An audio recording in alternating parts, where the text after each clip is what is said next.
This is Bryan Reesman, host of Side Jams, a proud member of the Pantheon Podcast Network. Singer, composer, and activist Serj Tankian has always blurred the lines between the personal and political in his art, either with the multi-platinum Grammy Award-winning metal band System of a Down, or in his subsequent solo work and projects like the rock musical Prometheus Bound, which he created with Tony Award-winning lyricist and playwright Stephen Sater. A forthcoming documentary called Truth to Power chronicles Serj's life journey, which includes his mission to get Turkey to officially acknowledge and make amends for their Armenian genocide from over 100 years ago. Sometimes Serj does not need lyrics to express his emotions, as he has recorded an orchestral album, an acid jazz release, and composed several movie scores. His latest project is Fucktronic, the genre-bending soundtrack with dialogue to a non-existent movie inspired by the absurdity of British gangster films. He created the album with mindless self-indulgence frontman Jimmy Uring. With his music and activism linked, it made sense for Serj and I to talk about the latter in this episode of Side Jams. I called him at his home in New Zealand via Skype. We discussed his activism, politics and music, mentoring younger artists, and staying motivated as he grows older. As I was editing this podcast, major protests had already been sweeping the U.S. and beyond in the wake of the death of George Floyd. Serj posted anti-Trump sentiments on his Facebook page and had no problem pushing back against some balking fans who clearly had not scrutinized his lyrical messages after all of these years. Well, hi Serj, thanks for chatting for Side Jams. Nice to chat with you again. Thanks, Brian. How are you? I'm good. I see you're relaxing there in New Zealand. It's a little more relaxed there than it is here. Yeah, it's definitely. We've talked about music over the years, but we've also talked about activism, which is something I know you have the Truth to Power coming out. Yeah. It's about specifically your journey, the music activism. Yes, it is. It's an activist journey through the world of music, which has basically have been my life for 25, 30 years, with System in there and really interesting archival footage and kind of really understanding where we all came from and the drive that the need to raise awareness about the Armenian genocide became kind of like a raison d'etre for us and how that worked its way into other forms of activism and injustice in terms of, taking all that on. System performed in Armenia for the 100th anniversary of the genocide. Are we any closer to like a broader international recognition of that? We are. U.S. Congress, both houses recognized the genocide last year in, November or December? Right. So United States officially recognized the genocide now as well. A lot of nations do. But ultimately, it's about putting pressure on the government of Turkey to properly recognize its own history and justly recognize its own history and make amends for it. So all of these international recognitions are building to that point. Unfortunately, you have the leadership in Turkey with President Erdogan, who is pretty much over the top insane, I would say. Yeah. He's a tyrant, doesn't care what anyone thinks. He does, probably one of the largest number of jailed journalists around the world. He's put hundreds of thousands of people on their work for being involved with the Gulen movement. The stuff that he's done is just incredible. And then he invaded Syria, obviously. Which movement were you mentioning? The Gulen movement, one that he was tied into years ago. And then, obviously, it's just, he's a tyrant that's out there that the United States deals with, like many other tyrants that the United States deals with. And one of the things I've learned, if you want to talk about lockout and lessons learned, I don't know if you want to go there, Brian, but sure. One of the things I've learned is that the Machiavellian view of the end justifies the means in working with horrible dictators for the United States around the world so that we can secure shipping lanes, oil, many other resource consent type of things, they're no longer valid. It's not going to work with the youth that's coming now. Yeah. And the environmental devastation that we are calling upon the planet, that we now face, being home and seeing an 8% reduction in carbon is an incredible thing. It doesn't mean that we need to stay home for the rest of our lives to do it. But what that does make us realize is that there are voluntary ways, from diet to how we spend our time and what we do with our resources, to changing the way, my favorite quote is, the earth sent us to our room and told us to rethink this whole thing because we've fucked it up, It's a good one, actually. Yeah. I'm hoping people are going to learn things, and I don't know if they will. It's been hard. Quarantine, I'm a writer, so I can burrow. And I'm sure as a musician, you can spend time indoors. When I wrote my Bon Jovi book, I was pretty much 2 months indoors. Although now I'm starting to go, okay, it's been 2 months, all right, I'm starting to feel it a bit. At the same time, it's tricky, and, of course, we have all the keyboard warriors out there.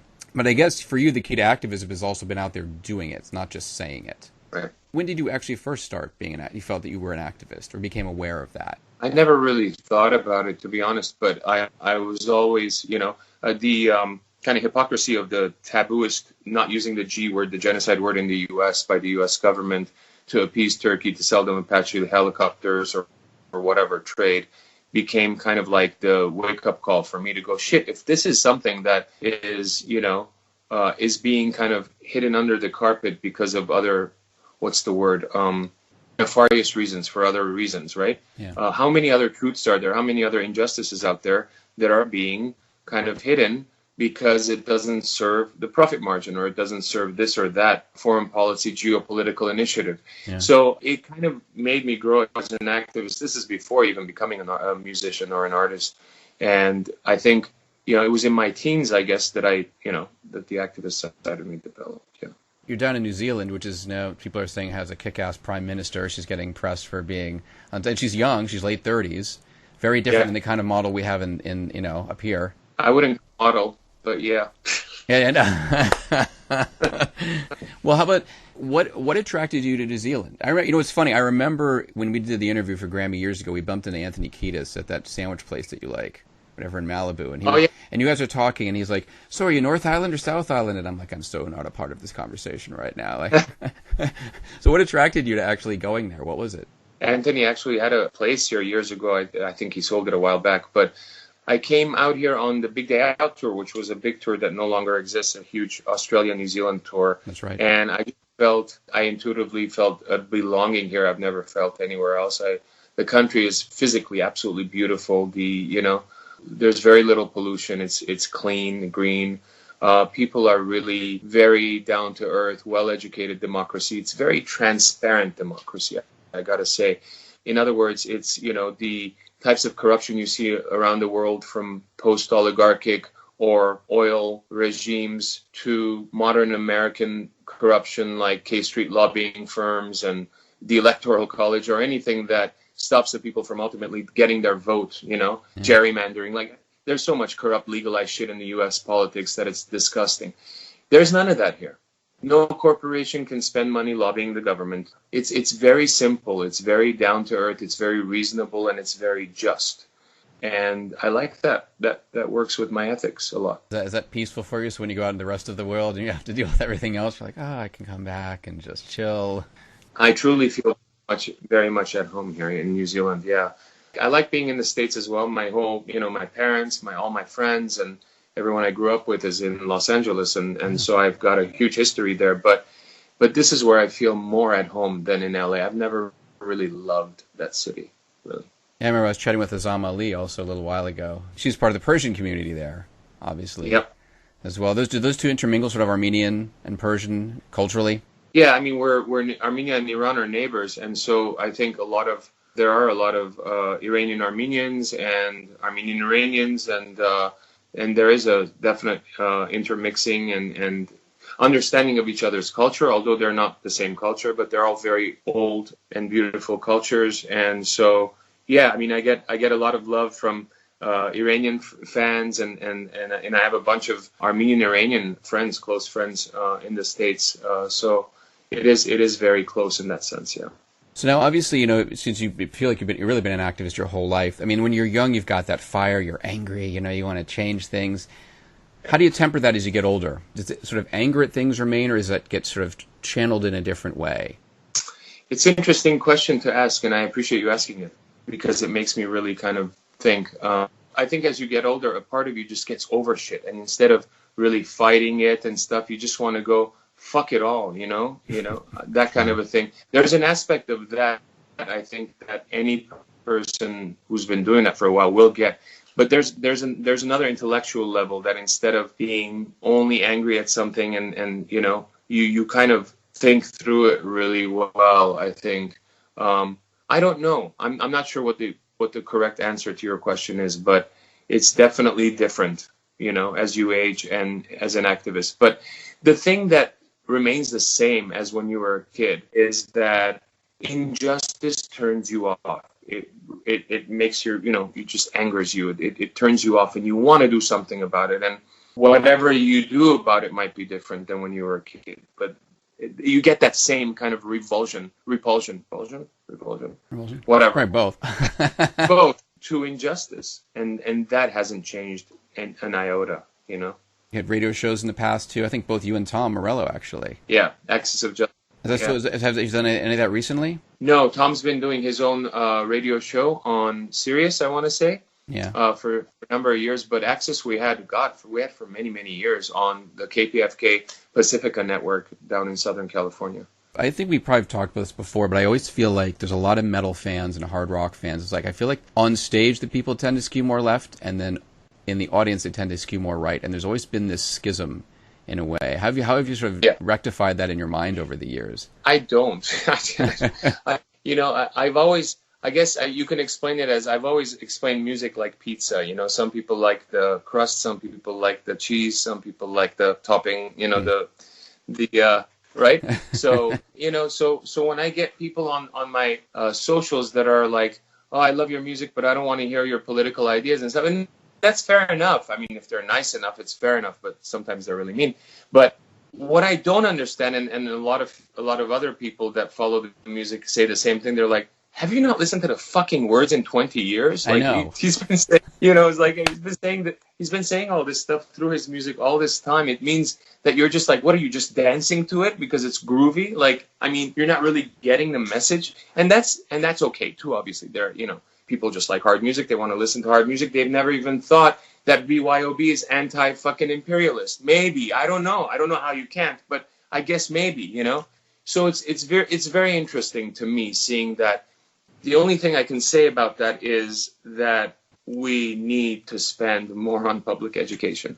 I think one of the few things, one of the few things that could be a great solution to our long-term environmental possible self-destruction and all of that. The easiest way to start fixing it is first fixing us. We have to fix us first. Have you talked to younger musicians who might come to you and want you to mentor them, or either mentor them or give them an idea of how to navigate what we're going through and how to make their activism effective? There have been, a number, but it's hard because you have to, between work for awareness and nonprofit and activism, creating your own, works, whether it be music, art, films, family, and then trying to. I do some of that. I've worked with this nonprofit organization called Creative Armenia, and I've done a bunch of stuff with them, mentoring and trying to help different types of artists, And I've done that with smaller bands in the past, spending quite a bit of time producing them and trying to get them signed through my label years and years ago. But I got burned out from it because it just became very... It's one thing as an artist, if I'm collaborating on something, I can be involved and help produce. It's another thing when I'm not actually an artist on it. It's difficult for me because I am an artist, So seeing people make the wrong choices, decisions, fucking their lives up and stuff like that, and trying to help them while all that's happening has been really tough. It just kind of made me. For years ago, I said I'm never going to produce another artist again, but when I find someone that I really like recently, I've been working with this guy, Brendan. He's my friend Bear McCreary's brother, and he is a phenomenal singer. And he's got this incredible band. So I've been kind of reposting his stuff, and he'll hit me up, and we'll get on a call. We get together for a coffee when I'm in LA, and try to help him because I think he's uber talented. I think he's a phenomenal songwriter and singer, and I want him to break. I want people to see it, So I do what I can when I can, I guess. Yeah. Now you're a family man. You have one child? Yeah, one so far. What is that like, and how has that changed you now in terms of you personally and in terms of your activism? Like, what different perspective do you get? Well, first of all, I always thought I was a very patient and peaceful man until I had a child. And now I'm like, I'm not very patient nor peaceful, apparently. No, it challenges different things. It is a joy. Okay, first of all, I got to say that when you have a kid as an artist, you create all these pieces that you're identified with, music, records, whatever, scores, symphony, Yeah. And that's how, those are your creations. Those are your creative babies, right, if you will. But once you have a real kid, in my case, I don't know how it is for everyone else, I was ready to toss it all into the sea. Like, I was just like, as long as he's healthy and smiling and happy, I'm ready to give up what's the most valuable to me, which is my music, my art. And so that should be said. But then there's challenges. With each age, there's challenges, of being a parent. Every parent knows this. And it really, really makes you look at yourself and go, fuck, am I doing the best I can? Am I, you learn more about that being as they grow up, but you learn also about yourself in the process, more so than you ever thought you could without them. I've never been a parent, so it's like I have all these friends that do it. And sometimes I'm like, am I an adult? Because I have friends who are married with kids and have a house. Like, I got an apartment, I got a car. But I guess for me, it's different. One of the things you do have to sacrifice is a little bit of freedom. You have to be more present. You can't just be traveling everywhere and doing all these different things. And some people are suited for it. It feels like you've been in more New Zealand recently than LA. Here since January. And yeah, I mean, I still travel, but not as much as before. And I don't really want to, as far as, travel and touring and all that. It's I think once having a kid and being more settled in scoring and that kind of life, it's, I'll still do a tour here and there for fun, but it's not something that really turns me on as much as before. Yeah. So as far as your activism, was there been some moment that was really special to you, something you worked really hard about that you wanted to change, or some cause that you had, and something that really, I don't want to say paid off, because that just sounds like there's sort of, this sort of selfish goal, but was there something that really was... Well, if there's anything that's paid off, and it's been recent, it was the recognition of the genocide by U.S. Congress, which we as Armenian Americans have been striving for decades, pretty much all of my life. And so that was a big, big thing. After that, I came here in New Zealand, and I went down to Wellington to New Zealand Parliament for an event that I spoke at, encouraging the New Zealand government to properly recognize history, because they haven't. Australia hasn't. Australia, New Zealand, Britain, and the U.S. were kind of on the same page, looking at each other as to how, because their relationship with Turkey is similar, although some sell weapons and some don't and whatnot. But, they kind of go off each other's cue on this stuff. And once the U.S. did, I'm like, okay, it's time to focus on Australia and New Zealand now, especially since I'm a resident here and I live here part of the year. So I did that, which was very, very cool. It was actually in the press and on TV and all that. And then COVID hit like 2 days after. I was like, oh, fuck. There's always something. There's always some injustice. In fact, there's so much I can't even catch up with it because of, social media, you find out about all these things on a daily basis. All these organizations raising funds for these food banks, those food banks, this country, that country, this organization, that organization, kids, environment. And I try to be as helpful as I can but then there's also, you also get kind of whittled down your energy. You can only do so much as one human being. So you kind of go, okay, I know these people. I know they're doing a good thing. I've checked them out in person. I'm going to support them. I'm going to do this, or even donate to them and all of that, and then donate to these people. But, it's like there's only so much you can do, right? But what I'm really, my focus now is, where do we go next as society?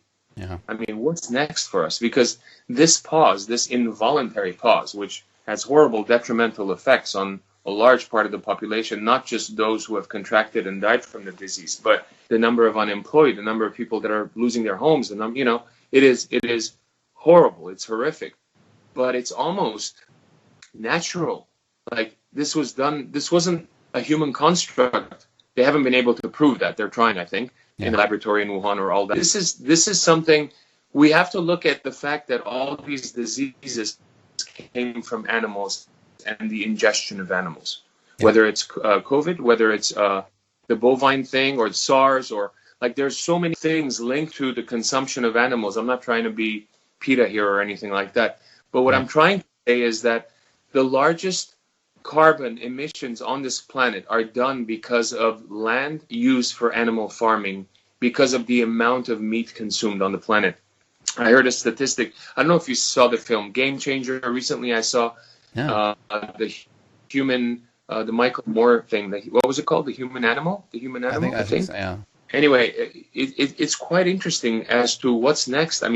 We have to dial down our lifestyle, basically. We have to change the way that we live for us to coexist on the planet. And to do so, that's why since the 1980s, since Reagan's time, we've been cutting funding for education, public education in the U.S. Went from a very top 10 type of educated country to the 30s and 40s, and I don't know where we are now. And it's fucking embarrassing. That's not right. That's why we get stupid leaders. When we're stupid, we deserve stupid leaders, you know? And it shouldn't be that way. It shouldn't be that way, you know? We should be looking out for each other and the whole planet. We should be smart. We have probably some of the smartest, incredible people living in the U.S. You know, you've got these tech entrepreneurs, billionaires, like all these incredible talent. And yet this kind of surge of fucking middle-aged type of thinking in some ways. So we got to get over this. We got to move forward. We got to move forward, and we got to be smart, and we got to reduce our lifestyle. If every person, one of the statistics from those movies, from that first movie, Game Changer, I think, was if every American eats meat only once a week or twice a week, I forget what it was, versus every day, it'll make a lasting carbon reduction that's incredible, more so than you driving a Prius versus, you know, driving an SUV. The difference is so minute for that in terms of carbon emissions compared to you eating less meat on a daily basis. Like, it's huge difference.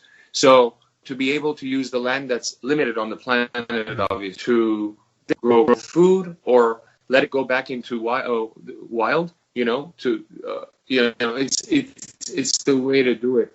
And a lot of people are waking up to this, that even alternative energy cannot save us, because even if it replaced all of the fossil fuel energies, which it doesn't, it's still just a minor percentage. But even if it replaced the whole, it's not enough for us to move forward. We're still looking at extinction. It's not about the planet. We're extincting our own, you know. Well, that's what I always say. It's like the planet's not going to blow up. It'll be here. No. We'll be gone. We're going to wait till we self-disease and fuck off, basically. So if we want to survive, we have to control our lifestyle. We have to control our consumption more than anything else, our food consumption. And then the rest can also fall into place as far as more sustainable. And we also have to change our metrics. Our benchmarks for progress as civilization can no longer be on sustainable economic growth. Yeah. We got to look to something else. Lifestyle growth, happiness index, anything is better than this. In an ecosystem that's limited, like planet Earth, you can't continually expand. It doesn't work. Well, you know, it's funny. I'm a meat eater, a lifelong meat eater. But I'm like, you know, vegetarianism is starting to look better and better every day. Like, you know, finally I was thinking, you know, you've done all different things. You're a musician, you're an author, you've done poetry, radio host, all this activist, everything. Is there something else that you're excited to do, some sort of new adventure that you want to go on? Yeah, I want to write a book. I've been wanting to do it for a while and looking for the right opportunity to slow down. I thought this pause was going to be that, but it wasn't. I produced a lot of music instead, which is great. But I've always earmarked writing a book about the intersection of justice and spirituality as the theme. Well, that's interesting. It won't be a System of a Down biopic. I know. I figure it's going to be like whatever you're... Like, fucking justice, man. I want a System biopic, right? You'll get those online on the social media. But yeah, do you read Malcolm Gladwell? Yeah, I've actually interviewed him a couple times. Cool. Yeah. Great author. But I love the way that he has small stories, and they all have like some underlying common denominator, you know, to the whole kind of theme of the book. Yeah. I want to do something like that. Small, different stories that deal with the intersection of justice and spirituality. You know, his last one was really good too. Yeah, he does find a way to connect all those things. And it takes a while to put that together. That's the thing. I was like, people probably assume that guys like you are a machine. Yeah, I'm just going to crank all this stuff out. And as you get older, man, it's not that easy. You got to like, I guess it's the challenge of finding new ways to say the same things. Also being open to new ideas and exploring those and trying to deal with those. Yeah, definitely. Yeah. So, cool. Well, thank you, man. You're welcome. Thank you. I'll see you soon. Sounds good, brother. Take care. That wraps up this latest episode of Side Jams. Please join me for the next installment, which will feature rapper and singer Dessa. The tunes used in this episode are from Fox and the Law, and I licensed them through AudioSocket. As always, thank you very much for listening.